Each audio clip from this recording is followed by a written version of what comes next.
Boa noite a todos. Prazer aí estar com a nossa equipe aqui da CDRM, gestão de projetos de alta performance.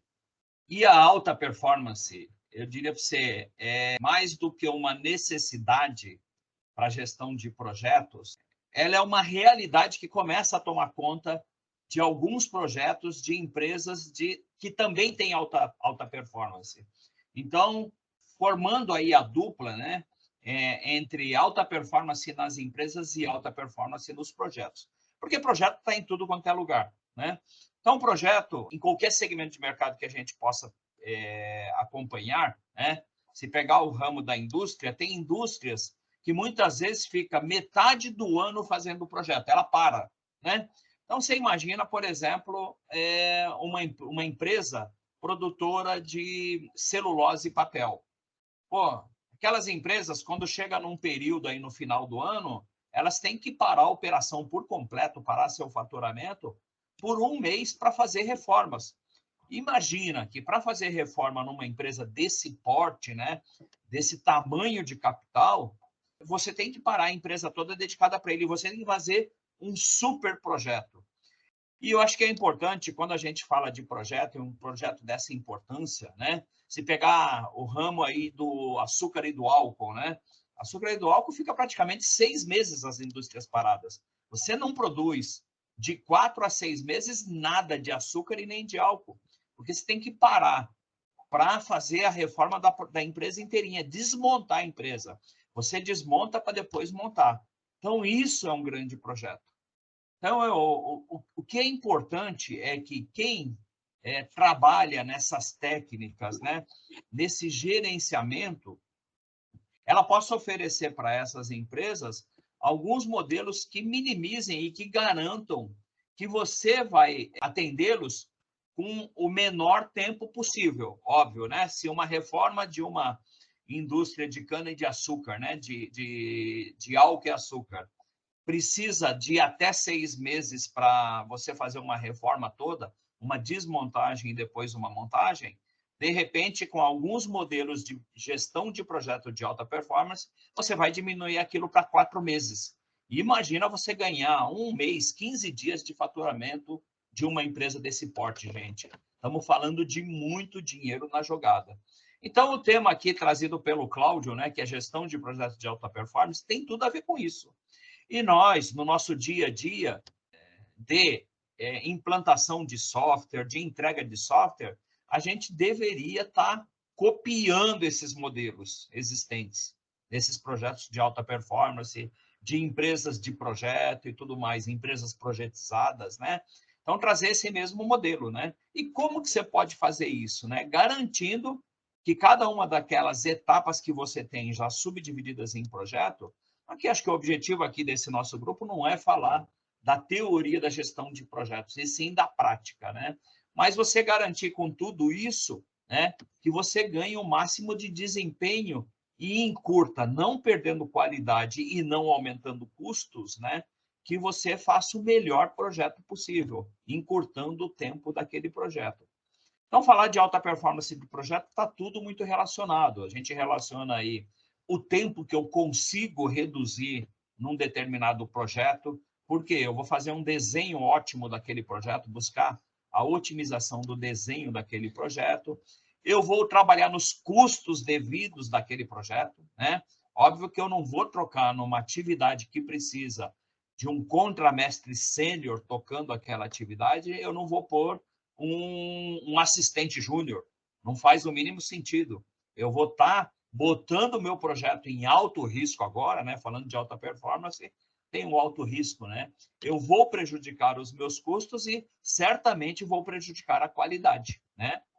Entendendo que uma pessoa desse tipo, óbvio que precisa aprender, temos que montar os nossos sucessores e tudo mais, mas eles vão nos acompanhar nos projetos para estar aprendendo, para estar evoluindo, né? Então, eu vejo muito dessa forma, gente, falar de projetos de alta performance.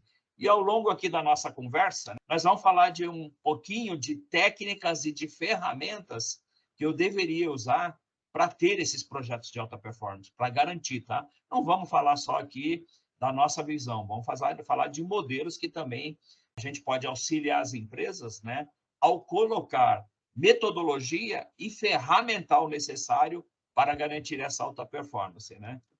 E a gente está num momento também muito cultural nas empresas, principalmente médias e grandes, da cultura da gestão ágil, não só no software, mas gestão ágil na empresa inteira. E aí, Cláudio, quero emendar aí com o que você colocou sobre a questão do ágil, né? Que quando a gente faz esse casamento, essa combinação, né, do modelo ágil com gestão de projetos de alta performance, há que se ter um conjunto aí de critérios e cuidados para isso, né? Porque Sim.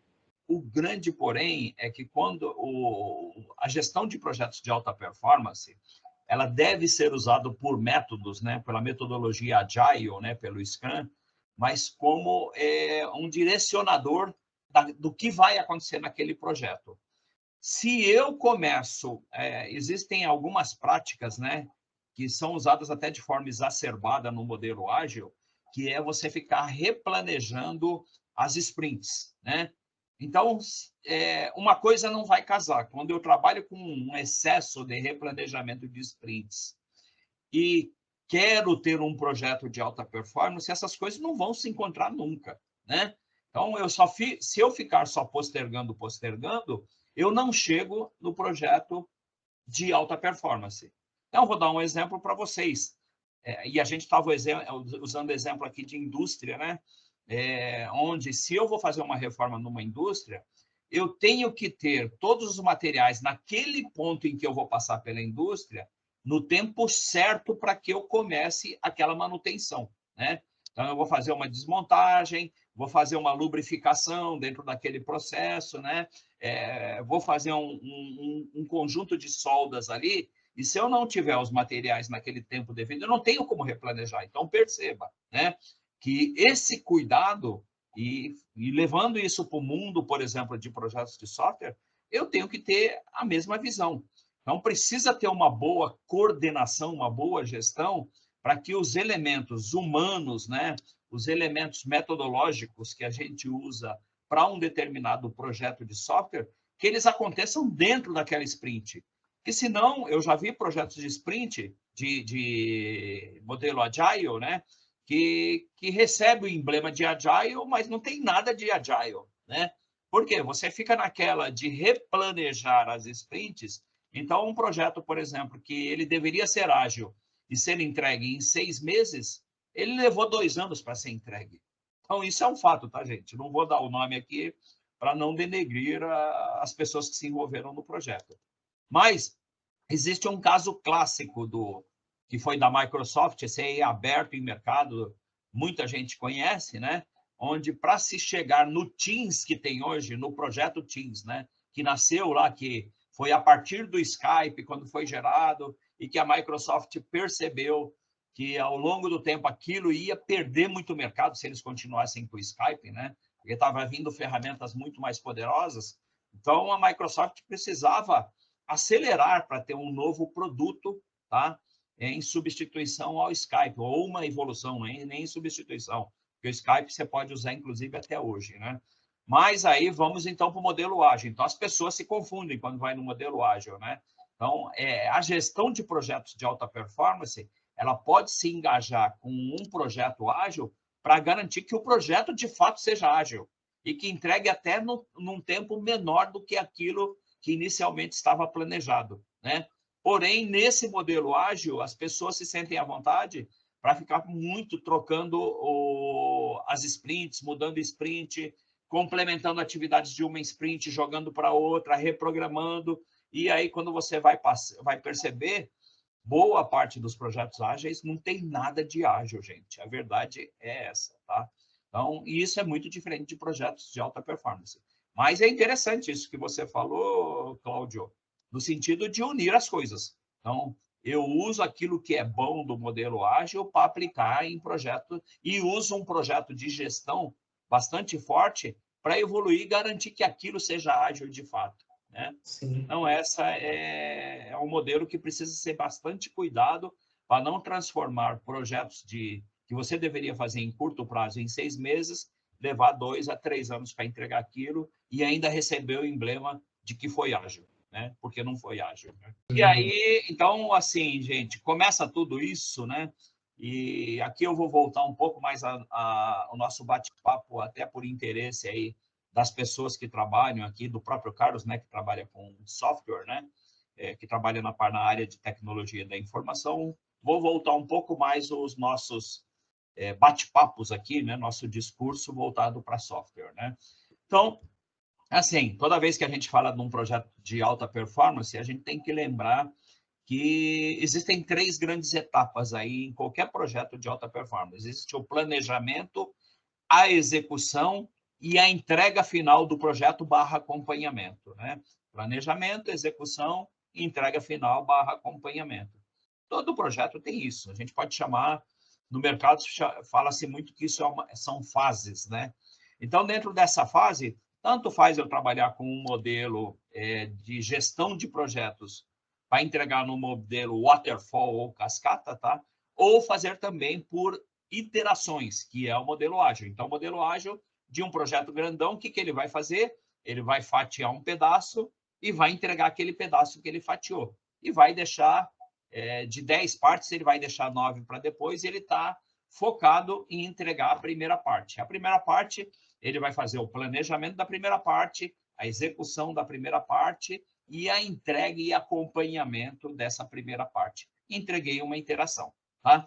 O ponto importante aqui, gente, que eu quero destacar, é que quando eu parto para fazer um planejamento, isso eu estou falando de alta performance, as pessoas se habituaram muito, às vezes, a fazer um planejamento voltado para apresentar datas daquilo que vai entregar. E quando eu falo em entregar datas, né, o cuidado que eu tenho que ter é que, primeiro, se eu vou entregar datas, a data pode ser chutada ou ir para uma linha mais matemática, mais científica. A data chutada é aquela data da experiência. Ah, como eu vou fazer um planejamento e eu estou acostumado com isso, eu já tenho 30 anos de experiência, então eu vou botar aqui que o levantamento vai levar um mês. Ora, mas por que ele vai levantar um mês, né? Então, quando a gente vai para a linha de métodos de trabalho, né, e ferramental para isso, eu deveria estar desdobrando esse levantamento em saber levantar o quê, que pedaços que eu vou levantar, que funções que eu vou levantar, né, que atributos que eu vou levantar e botar aquilo no meu planejamento. Aí vai aquelas brigas, aquelas defesas de não pôr tudo num project, botar um pouco para Excel, aí é do gosto de cada um, eu não vou discutir isso, né? Eu vou discutir o que você precisa fazer para ter um projeto de alta performance. E se você vai nessa linha, você começa a dar uma roupagem, um corpo para o teu planejamento, né? Por quê? Eu começo a ter uma data que aí é uma data mais creditável, é mais confiável, porque eu desdobrei aquilo que eu estou falando. Eu vou fazer um levantamento no conjunto de processos de recursos humanos, vou fazer um levantamento no conjunto de processos fiscais, contábeis, financeiros, industriais, etc. E aí eu desdobrei. E dentro disso eu vou falar, mas o que eu vou fazer lá dentro do contábil? Ora, eu tenho o planejamento contábil que eu tenho que olhar, eu tenho a parte de orçamentação que eu tenho que olhar, eu tenho que olhar a parte de conciliação. Então, à medida que eu vou nesse nível, eu começo a dar confiança agora para quem? Para o meu sponsor, para aquele cara que botou dinheiro na mesa, né? Então, aí ele vai ver algo que, de fato, vai gerar confiança naquilo que eu estou falando de uma data entregável. Agora, o outro aspecto é como que eu vou entregar aquilo ali? Aquilo lá eu vou entregar por meio de pessoas. Então, eu vou estar definindo, né, nesse processo, quais são as pessoas que vão participar e qual é o papel dela e dentro de cada um daqueles pedacinhos que eu uni, tá? E o outro aspecto é, se eu estou fazendo isso para um sponsor, que é ele que me contratou, eu tenho várias pessoas, né? O presidente da empresa, o CEO da empresa, é que está botando a grana para ver aquilo funcionar. E se ele está botando a grana, pessoal, e tudo nas empresas é movido a dinheiro, né? Não vamos nos enganar, não adianta ter um projeto bonitinho, com um monte de data, com um monte de etapas de agile, né? Fica bonitinho levar o termo lá, se eu não mostrar para esse cara qual é o custo que ele vai ter, porque é o dinheiro dele. Então, poxa vida, então nesse planejamento, quanto é que eu vou gastar de dinheiro?